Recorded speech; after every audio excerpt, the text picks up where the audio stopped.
নমস্কার, আমি চৈতালি। আমার চ্যানেলে সবাইকে স্বাগত জানাই। আজ আমি রান্না করেছি ঢেঁকির শাক। এখানে 4 আটি ঢেঁকির শাক নিয়ে নিয়েছি।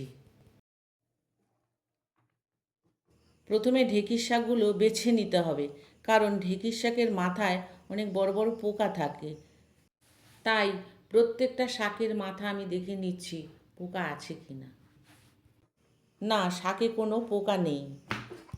এবার আমি ঢেঁকির শাকগুলো কেটে নিচ্ছি। এইভাবে আমি সব শাকগুলো কেটে নেব।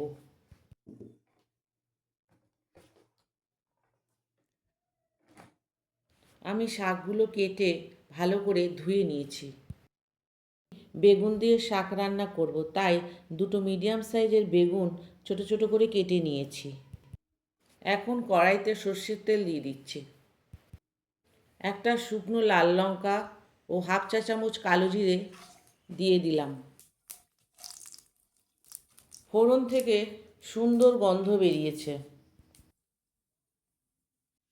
এখন বেগুনগুলো দিয়ে দেব। হালকা সোনালি করে বেগুনগুলো ভেজে নিতে হবে। হালকা সোনালি রং এসে গেছে।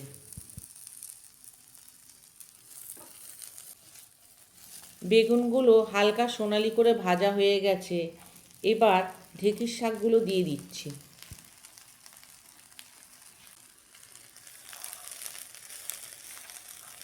দু মিনিট নেড়ে নিতে হবে।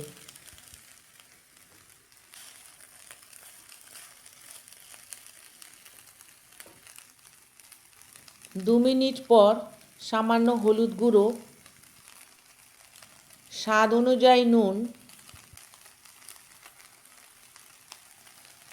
ও সামান্য চিনি আর একটা চেরা কাঁচা লঙ্কা দিয়ে দিলাম। ভালো করে মিশিয়ে নিয়ে লো হিটে চাপা দিয়ে রান্না করব কিছুক্ষণ। কিছুক্ষণ পর ঢাকা খুললাম। আবার একটু নেড়ে নিচ্ছি।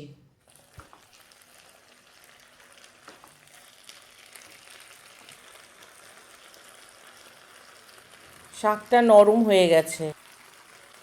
এখন শাকের মধ্যে যে জল আছে সেটা শুকিয়ে নিতে হবে। এই সময় হাই হিটে রান্না করব। মাঝখানটা ফাঁকা করে দিলাম যাতে তাড়াতাড়ি শাকের জল শুকিয়ে যায়।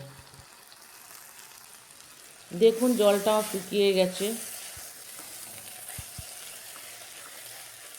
তৈরি হয়ে গেল বেগুন দিয়ে ঢেঁকির শাক।